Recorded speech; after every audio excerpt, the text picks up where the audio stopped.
What's up, guys? Welcome back to my channel, or if you're new here, welcome to my channel. So I'm here today to talk about The Housewives of Salt Lake City, Season 3, Episode 1, Revenge Marks the Spot. So be sure to like, comment, and subscribe. And before I get into the episode, though, let's kind of talk about what we as the audience know going into this episode, essentially. From, the teaser we've heard on social media, what the women have said, like in interviews and stuff. We kind of are coming in with some information. So obviously, if you watched last season, we know we're coming in with no Mary Cosby and no Jenny Nguyen. Obviously, Mary, she was, a lot of people are kind of conflicted about her being off the show. All kinds of people proclaim that they wouldn't be watching since Mary left and she quit before the reunion.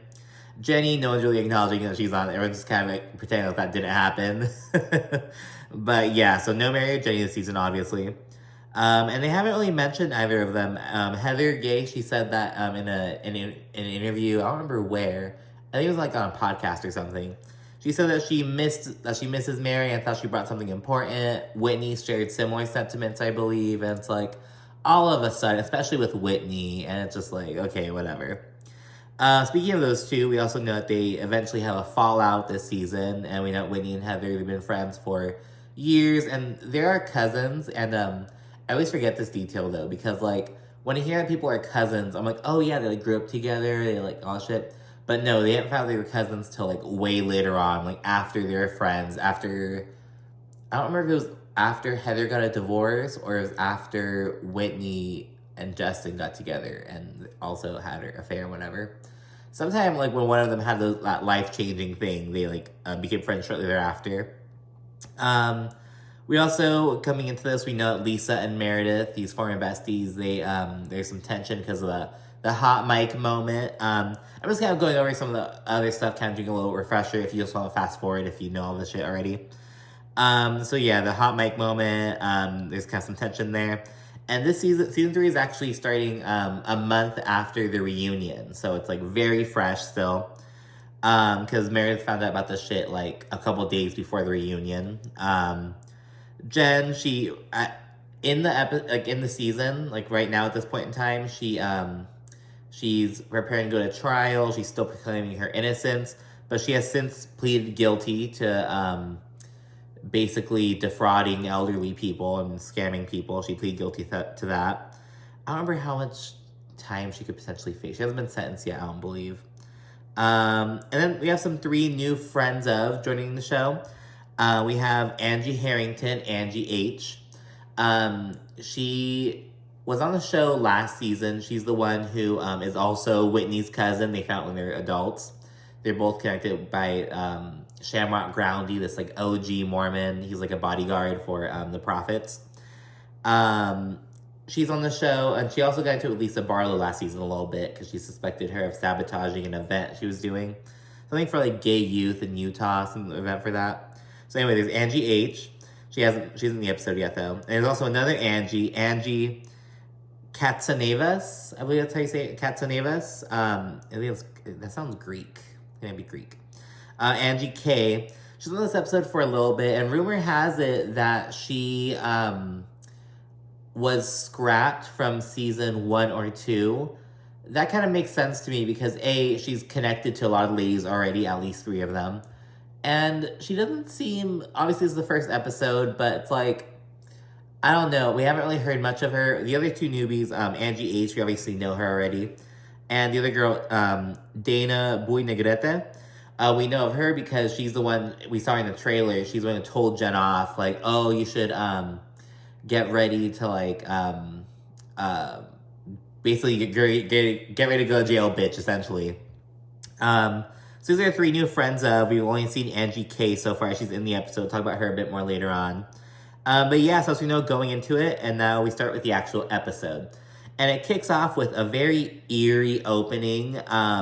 We see all these clips from late 2019 when the show had just started. It was the ladies' first confessional. So yeah, we see them all we see Whitney and Heather obviously on really good terms. We see Lisa and Meredith gushing about each other in their separate confessionals. Oh yeah, we're so close. She's always there for me. We're just so close. Shit like that. And we also see Jen talking about what she does for a living. Like, oh, I make millions, honey. Like, how much she works in marketing or whatever, and all this shit. And it's like, basically setting the stage for like how shit has changed. This a little preview leaked, and it was like, oh, the first 2.5 minutes of the Salt Lake City episode. And so a lot of people saw this already, but it was like crazy when we first saw it. It was like, oh my gosh, it was like really good editing. It was just really like eerie. There was like this gray kind of filter over it. Just very much a theme of like how shit has changed. Because now we see how Lisa and Meredith, some serious strains to their relationship. We see Whitney and Heather, bad weather, getting into it. And we see Jen plead guilty and, having to deal with that shit. So it's a really, really good opening, just showing how much shit can change in just 3 years, between 2019 and 2022. Specifically, late 2019 and early 2022. So it's like more like 2 years almost, 2.5. So it's like, oh my gosh. It was just like so relate. Like, I don't know. It was just crazy just like thinking about that shit. We then start off with 2 meetups. It's Meredith linking up with Jen Shah and Lisa linking up with Heather. Meredith and Jen, who were going at it last season, as we recall. I recently rewatched seasons 1 and 2, so it's really fresh. But yeah, they were going at it all last season, though they did seem to kind of end the reunion on like a fairly decent note. But yeah, so Meredith and Jen, they're in like a pool, like a spa kind of area, and they toast to making a truce essentially. And yes, and they say that they've been good since the season 2 reunion, which is 1 month earlier, as I mentioned, and because they basically like, I don't know, they just had an understanding with each other after that, essentially. Jen says that her trial's coming up, and she says she's also going to throw a birthday party for Sharrieff, Coach Shah. He's turning 51, and she just says that she just wants to, because again, she's going to trial soon, so she's almost, I feel like in the back of her mind, she's like, this could be my last chance to like celebrate him, show how much I love him while being out behind bars, celebrate him in a birthday kind of manner. So she's going to do something big for his birthday, and she's probably going to invite Lisa. And Meredith, she's like, because she's still processing the hot mic moment, of course. They flash over to Heather and Lisa, and Heather says that she's there because Lisa called her and said, oh, I need you, like, can we just meet up and talk? And Heather's like, she's doing the same old shit, like, oh, like the shit she did with Jen Shah, like, oh, like, I'm just going to be a good friend. Like, if you need me, I'll be there for you. I'm not going to judge you because the Mormon Church has judged me. Heather's with her same old stuff. And I like Heather. She has a heart of gold. But it's like, okay, like, we get it. You're a good person. Like, you know what I mean? I was being a bitch about it. And yes, it's her same old stuff. She's there and she says, like, oh, well, if Lisa called me and essentially scraped the bottom of the barrel of her friend, she's like, she must really need me. And so I'm gonna show up for her. And so she does, and Lisa says that she needs help with Meredith. And she says that Heather is good at essentially navigating situations. And Heather points out that, because she asked her, she's like, what is the one thing that means the most to Meredith? And Lisa, in an instant, she's like, her family. And Heather's like, correct. And you attacked her family. And Lisa, she responds like, I didn't. I feel like I didn't attack her family. It was just a blind rage. And it's a theme for Lisa. She just doesn't fucking take any accountability. Like, it's just, she's struggling so, like, her ego is just getting in the way of it. You know what I mean? It's like, oh my gosh, Lisa. Heather's a voice of reason, though. She holds Lisa accountable. She's like, no, that's what you said to her. And that's essentially a general consensus is, yes, you attacked her and her character and her family. That's a general consensus, bitch, essentially. You know what I mean? And then she says, I feel like that's how you really feel about Meredith. And Lisa denies this. She's like, no, that is not how I feel at all. And I don't know. I disagree with that. So I get, like, being angry, but it's like, that was a lot. And it's like, she's saying, oh, I didn't know it was mic'd up. Like, this is your 2nd season on the show. Like, granted, that's still fairly new, but it's like, you didn't feel the fucking mic pack? Like, you don't know that, like, I don't know. It's like, you don't know that you're on a cast trip? I don't know. So I'm not sure if I buy her whole shtick, but, you know, that's her story, and she's sticking to it. We didn't see Meredith again. She says that Lisa defamed her character with lies. Specifically, she's like, oh, we see a little scene of her hot mic moment. She's like, Meredith's a whore. She fucked half of New York. That's what she's alluding to. And Meredith says that she begins to receive this Meredith Marks. She begins to start some shade of her own. She says that she has actually been hearing rumors about Lisa, and she questions if Lisa is just projecting her own truth. Essentially, she's like, Lisa's calling me a whore, but honey, you're the whore. And it's like, ooh, we see Miss Meredith taking on the offensive. I love it, honestly. I'm here for it. We're like, in season 1, you know, I wasn't really impressed by Meredith. She was like just there, kind of, essentially. The spotlight was on like Jen Shah, Mary Cosby, Heather, and Whitney, essentially. And not even really Lisa. Until the reunion, then she started kind of really popping off.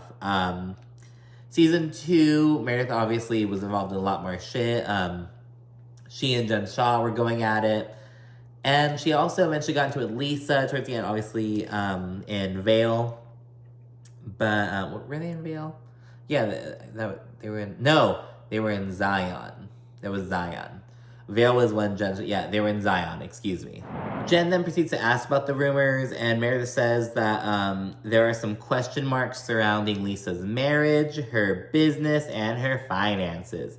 And Jen says she's heard the same things. It's like, ooh, is there some validity to what Meredith's saying?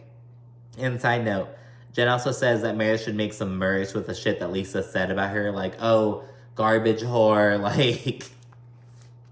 and like garbage trash whore or whatever. And like, I don't know if Meredith could make the merch. I know Lisa could make the merch.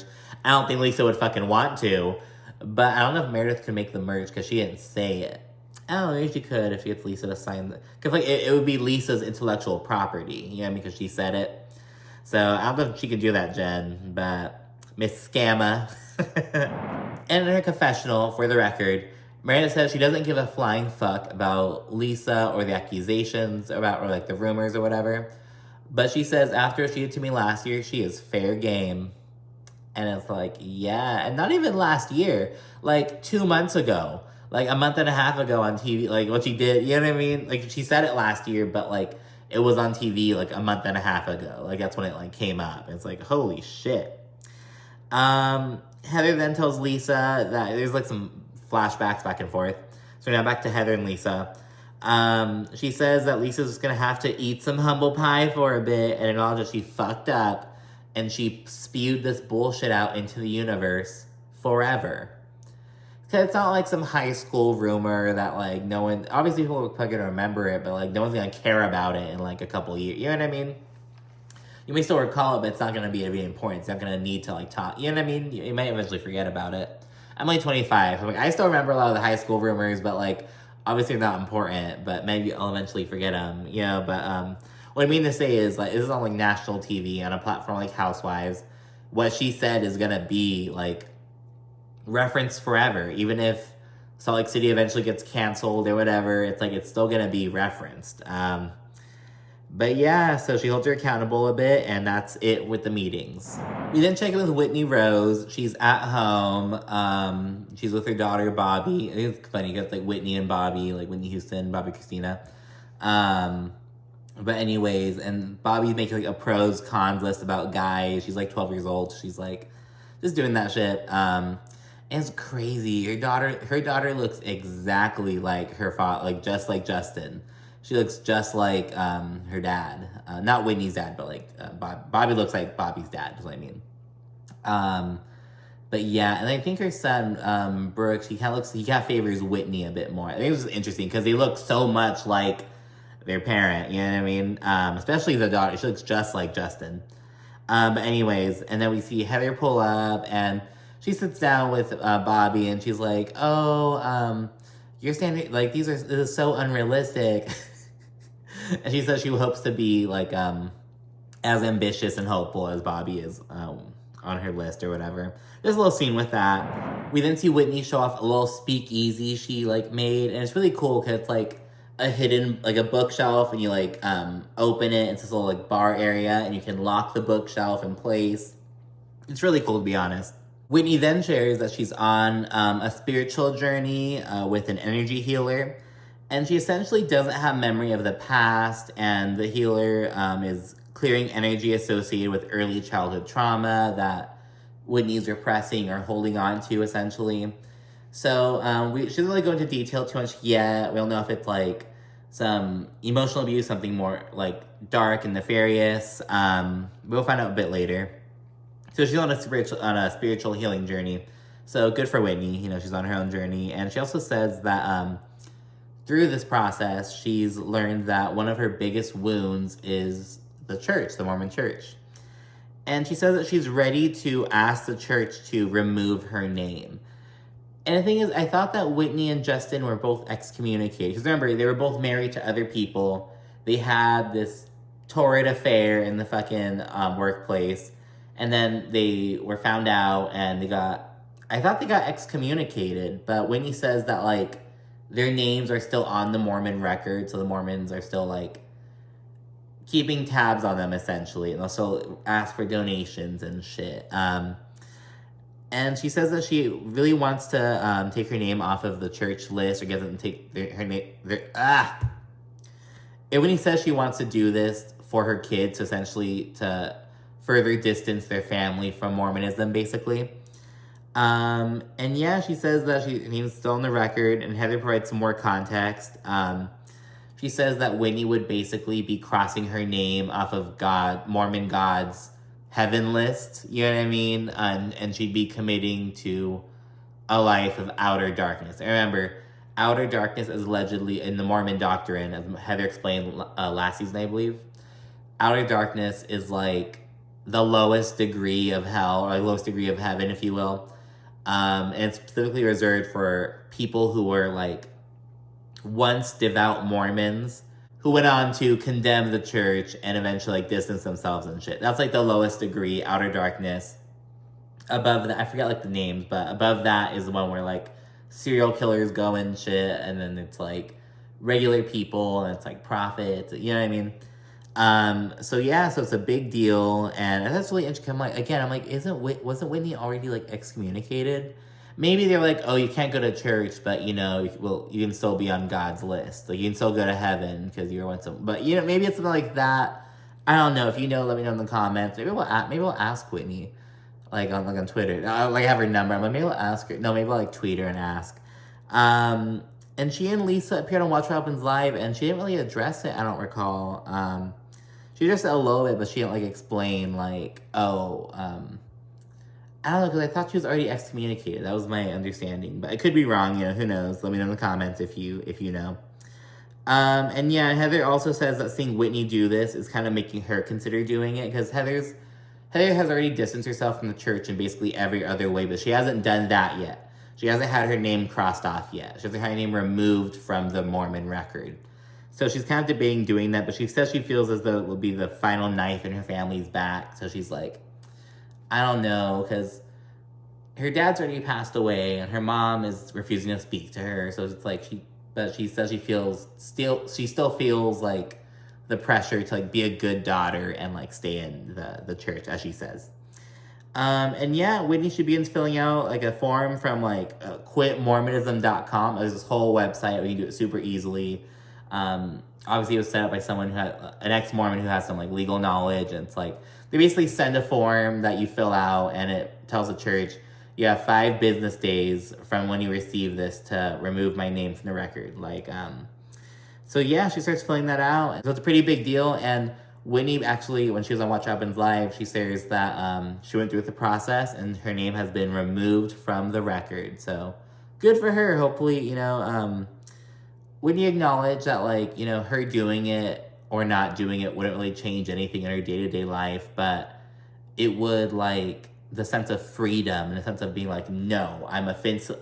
It's like the last thread. It's, you know, severing that last thread. It's throwing away that last bit of, you know what I mean? So, good for Whitney, and hopefully it feels liberating. I'm sure it will.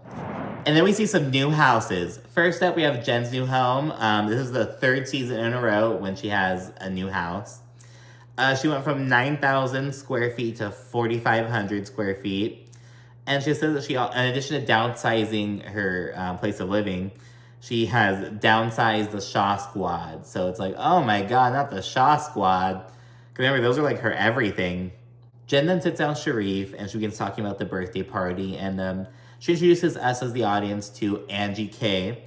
Because Angie, she offered to like use her house. Because Jen usually throws these big extravagant parties, but she can't really do that right now because she's downsized her home. She doesn't have this big extravagant Shah chalet to do it at. So Angie K stepped up and she offered to use her home. And this made me kind of wonder, because remember, the rumor has it that Angie K like auditioned for the show, but she like didn't make it on in the final cut. So I'm like, is this almost her way of like assuring a spot on the show, at least like a mention on the show? Because she's like, I also offered to do it at my place, you know what I mean? And you're gonna have to address it because like, whose house is this? It's Angie K's house, bitch. So you know, you're gonna have to acknowledge it. So I'm like, is this her way of, you know, forcing production to put her on the show at least for a little bit? I don't know, but we learned that Jen and Angie K, they met in college. Angie also went to high school with Heather, and she's also cool with Lisa. So an instant connection to 3 big players from the show. So yeah, we'll see if she ends up delivering. We didn't see much of her in the episode, so I'm kind of assuming this means that she's kind of boring. Maybe she'll be on for like a season because she has money, but like, kind of like a Found Guabadia, but maybe she won't crash and burn in the end. We then see Jen talking to Sharrieff about how she's debating to invite Lisa because Meredith will be there. And that was interesting because Jen worded it as like, oh, I'm thinking about inviting Lisa and John. And Sharrieff, he's like, oh yeah, like, you know, of course, why not? And then Jen's like, oh, but it's because Meredith's going to be at the party. And then Sharrieff's like, now look, I don't want it to turn into like, he doesn't want to turn into a platform where people think they can confront each other. And I'm like, dude, you're on Housewives. Like, that's every fucking event. That's why when people have work events and invite everyone, I'm like, why would you do that? That's just stupid. Like, invite 1 or 2 to keep it drama-free. Invite the people who know support you, the homegirls, essentially. But I don't know. So it was like, this is a birthday party, but it's like, it's gonna happen. But it was just interesting because it shows that he thinks that Meredith is gonna confront Lisa and be like, oh, this is how I feel. I'm like, no, it's actually the other way around, sir. I should also note that they say that Jen's trial is 7 weeks away at that time, and she's the only defendant left who is going to trial. Everyone else has pleaded guilty and they're just taking plea deals, but Jen is fighting it. She's the last one standing. And it's like, oh my God. And it's a criminal trial. Like, it's not about money. It's like they're going for her ass. So it's like, oh my gosh, it's crazy. And now we know that she has changed her plea to guilty. So yeah. Anyways, let me see Meredith's new home. So she says that she and Seth, they're enjoying being empty nesters. Brooks went back to college, I believe. And Seth, he's working remotely at the moment because he moves a lot. At one point, he had to go to Ohio in season 1. In season 2, he was in Mississippi, and now he's remote. So yeah, it's pretty good.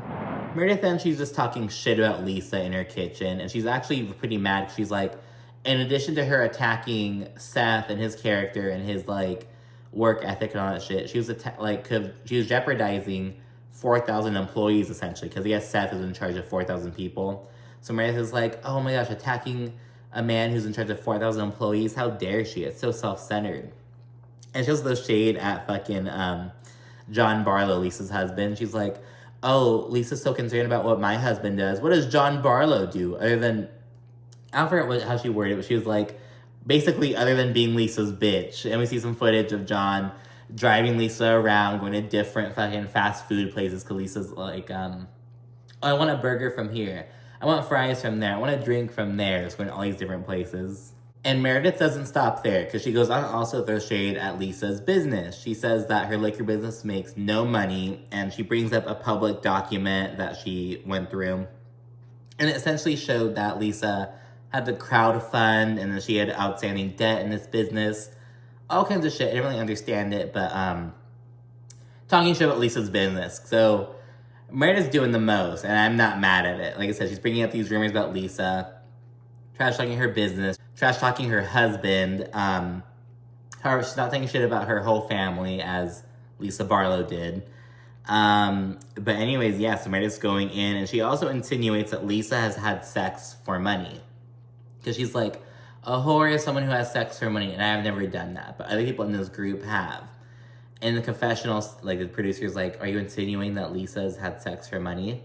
And Meredith responds by simply sipping from a mug that says, I heart New York, and just drinking from it, and pretty iconic, to be honest. Everyone's now prepping for Sharrieff's birthday party. The theme is Harlem Nights. We see Angie K's fabulous home. We don't see too much of it, but we see it's a beautiful home. It looks like a really grandiose party. They went all out. Ladies start rolling in, and we see that Lisa and John wind up arriving, so they won't be getting an invitation. Lisa says that she wouldn't throw away a 10-year friendship over one bad moment, essentially speaking on how she's like, if I were in Meredith's place, I would at least accept my apology and move forward. Like, essentially saying what she would do. And it's like, Lisa, you're not in that position to speak. Like, chill out. And it was just a bit much. But anyways, Jen arrives, and she basically says that Angie, because Angie's hosting the party. It's for Jen's husband, but it's at Angie's home, so she's the hostess. And it's like, did Angie, like, pay for a portion of this? She's, like, hosting it, and she's, like, the one who put it together. But it's like, I don't know, because when I hear someone's, like, throwing a party at someone else's home, I picture them, like, showing up to their house and, like, you know, getting shit ready. Like, they still put in the work. But it seems as though Angie was the one who put in the work and got it together. At least that's how it came off on camera. I'm not sure. Meredith arrives, and she doesn't interact with Lisa at all. Though we do see a heartwarming interaction between Sharrieff and Heather as talking, and Sharrieff's asking about Heather's oldest daughter, Ashley. She's at UCSB in Santa Barbara. And Sharrieff also introduces Heather to Glenn Davis. He's an athlete with the Celtics. I don't know if he's still, I think he must be retired. He used to play with them. I don't know about sports. But anyways, he introduces her to him, and so yeah, good for Heather. She says she's glad that Meredith showed up, and she tells Meredith that she met with Lisa Barlow, although she says that she doesn't want to burden her with that right now. And it's like, well, why'd you tell her that? Like, you could have told us at the next event. But anyway, so Heather, she's being really upfront with Meredith. She says she's glad that she showed up. We then see Jen get emotional as she's giving a speech to Coach Shah, because, again, she's going to trial in 7 weeks. The odds are stacked against her, and she has to know that. She's the last one fucking standing. So she's getting pretty emotional. And Sharrieff in the confessional, he says that the thought of being without Jen almost brings him to tears. And it's like, like, damn. Poor dude. And yeah, there's an awkward moment between Seth and John. They see each other at the party. And because, again, Seth is Meredith's husband. John is Lisa's husband. And they're cool with each other, but they're like, because I think John, he tells Seth, oh, you know, let me know if you want to meet up sometime. And Seth is like, yeah, bro, that's not, you know, he's just not feeling it. We see a little scene between Whitney, Heather, and Lisa. They're sitting around playing some poker. They discuss how Jen really needs her support right now. And they say that tonight probably isn't the night for Lisa to talk to Meredith or Seth. They're like, just leave it alone. Just don't worry about it. And Whitney also introduces the Scottsdale trip. It was so funny because I live in the Sonoran Desert, which is the same desert that Phoenix and Scottsdale are part of. And so earlier this year, this is like around March 2022, I believe, when they were in Scottsdale, I was like, oh my God, the bitches are nearby. Like the Salt Lake City bitches are near, the cold franchise bitches. We then see Lisa get up, go inside, and she suddenly like rolls up on Meredith, who is like, mid-conversation with Sharrieff's sister, and she's like, hi, and she basically bombards her just out of nowhere. Sneak attack, comes to go say hi, and you can tell that Meredith was, like, put out, like, on the spot and uncomfortable with it, but she said hi and hugged her back. Lisa said that she eventually wants to talk, and she said that she loves her and is sorry and all this shit. And Meredith, she says she's open, but in the confessional, she's like, just leave me the fuck alone. Just get away from me. Leave me alone. Lisa then proceeds to say hi to Seth and hugs him and shit. And she talks to him for such a long fucking time. Seth says that Lisa, she said some crazy stuff. And she, like, devastated Meredith. And he acknowledges that she said some shit about him as well. And Lisa says she didn't mean it at all. She's like he's holding her accountable. He's like, hey, like, he's addressing the elephant in the room, you know? Seth continues saying that it was surprising and hurtful, and Lisa starts fucking crying, and it's like, bitch, really? She starts making excuses, playing the victim. She says that it's weighing on her, and she's losing sleep over it, and she just feels so horrible about it, and it's like, girl, you're the one who started this. You're the one who gave the hot mic moment, and now I was like, oh my god, Lisa. So extra, so, like, stereotypical. Meredith, she's like, why is this happening now? Like, Lisa had months to reach out to me because the reunion was like a month ago. She had just seen the episode, because the episodes hadn't aired yet on national TV, so Lisa was only being held to the fire yet. But, yeah, the reunion was just a month ago, and Meredith found out about it just, like, maybe, like, shortly before the reunion. But, yeah, she's like, why are you barely reaching out now? Like, why are you doing this now? Here at Sharrieff's 51st birthday party, like, what, you know? So I get where Meredith's coming from, to be honest. Lisa continues playing the victim, but Seth continues holding her feet to the fire. And Lisa's just making hurried excuses and shit. She says, I'm one of 5 girls. I'm a girl's girl. I'm not about that. Like, I don't know what came over me. She's making a million hurried excuses. It's so pathetic. Seth is like, what is she saying? Like, what? So... he's just rather unmoved by it. And in her confessional, Lisa says that she doesn't have any problem with taking accountability, but she feels as though she's not being heard. And she's like, I can only do so much. And it's like, Lisa, you're not taking accountability, though. That's the thing. It's like, she doesn't get it, you know? We also see Lisa and John, they proceed to leave, and Seth and Meredith, they're discussing Lisa's piss-poor apology. Seth is like, she just made all these excuses and didn't take accountability. Like, just reads her down. And that's the end of the episode. So it's like, holy shit. Yeah, Lisa's on one, like, to be honest. This episode's probably going to be about Meredith. Like, I'm going to probably center it about her. But it's like, Lisa Barlow being on one and not being able to take accountability is also, like, the star of the show. And on Watch What Happens Live, Lisa and Whitney both appeared on the show. So I gave that a watch, and I'll go over some important parts. Whitney and Lisa, they said they were surprised by Jen's guilty plea, because, you know, in the show, we see Jen still proclaiming her innocence, but in real time, she's pleaded guilty. They have not spoken to her since her guilty plea, but they suggest that Jen is the one who's upset. They're like, Jen's the one who doesn't want to talk to us. So who knows what she's upset about, but I buy that, considering what we know about Jen and her personality. Whitney and Heather, I'm so used to Whitney, Heather, bad weather. Whitney and Lisa, they're hella buddy-buddy. They're hella close, hella chumming up with each other. It was just so funny. It's like, Whitney's on the outs with Heather. Lisa's on the outs with fucking Meredith. They're both on the outs with Jen. So they have each other now, magically. Putting away the bullshit from the last 2 seasons, especially season 1. The past 2 seasons. Like, okay, girls. Whitney and Lisa also throw shade at Meredith and Jen's relationship of convenience. Because remember, they're cool now. Meredith and Jen, at least on the show. I don't know about in real time. But on the show, they're on good terms. But they were going at it last season. So yeah, they throw shade at that. And it's like, speaking of relationship of convenience, I'm getting that from Lisa and Whitney. I'm not buying this whole, I don't know, maybe it'll last. I don't know. I don't really trust. I recently talked about someone, a friend about this, because she asked me, like, oh, what are your thoughts on Salt Lake City and shit? Because she was watching season 2 at the time, so I was telling her about it. And I was like, because I had already watched it, and I was like, you know, I think Lisa makes, like, a good villain. Like, I think she has potential as a villain, but I think she's fake as fuck. I think Lisa Barlow is fake as shit, as fake as press-on nails. But I think she has potential as a villain, but she's fake. You know what I mean? Like, one of those kind of characters, for me, at least.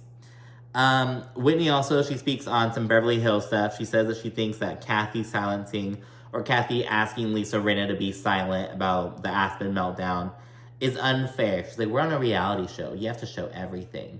And as we know, you know, Lisa, she had her hot mic moment aired. But we have Kathy trying to, you know, oh, no, don't talk about my moment. So Whitney says that that's unfair. It's like, ooh, be careful, Whitney. Don't make the Hiltons an enemy. So good for Whitney, though. She's speaking on it. So, you know, good for her. Lisa says that her rant was hyperbolic and it came from hurt. not hate, according to Lisa Barlow. So many Lisas. There's Lisa Rinna, there was Lisa Vanderpump, Lisa Barlow, Lisa Hodgstein in Miami, Lisa Milan in Dubai. So many fucking Lisas. Whitney also speaks on her relationship with Heather and their falling out specifically. She says that it stems from Whitney not being a people pleaser anymore, and she insinuates that Heather doesn't like that, and so that's why they aren't really cool anymore. That's what Whitney says. And she says she doesn't think that the public's response to Jen versus Erica is fair. Basically, Erica, she caught so much shit, so much heat for being named in these lawsuits. And Andy pointed out, he's like, oh, she was cleared in a lot of these cases. And while Jen Shah didn't really face as much heat, and it's like, well, we didn't know Jen Shah as well. With Erica, it was like, oh my God, like this, because we had seen her flaunt her lifestyle for seasons on seasons on seasons. So we didn't really know Jen Shah the same way. I think that may be the point of it. And Beverly Hills is massively more popular than Salt Lake City, just in terms of like the interest in the show, you know what I mean? But anyways, that's the noteworthy shit from Watch What Happens Live. As I mentioned earlier, Whitney, she shares that she has removed her name from the Mormon records, essentially. She went through and had to remove her shit. So good for her, she went through with that, and yeah, that's it for the episode. Whew. So yeah, let me know what you thought in the comments. I'm sure to also like and subscribe. Do you miss Mary Cosby? Do you wish that she was on the episode? Do you wish to see her come back as maybe make a cameo appearance as a friend of? I don't know. I feel as though, while I don't like that, I wish that Mary had showed up at the reunion. But she just didn't really seem interested in like hanging out with the group. You know what I mean? Like there's like she didn't seem like she wanted to be like with them. You know what I mean? And that's a key part to being on Housewives. Like you can have drama and not like a bitch, but you have to like be at the same event with them and do these activities with like at least around them. But she didn't really seem interested in doing that. So I kind of get why she left. I think she just didn't really want to be there. You know what I mean? But yeah, so I don't know. What do you think about it? What do you think about everything? Let me know in the comments. And be sure to stay tuned. Thank you so much for watching. Bye.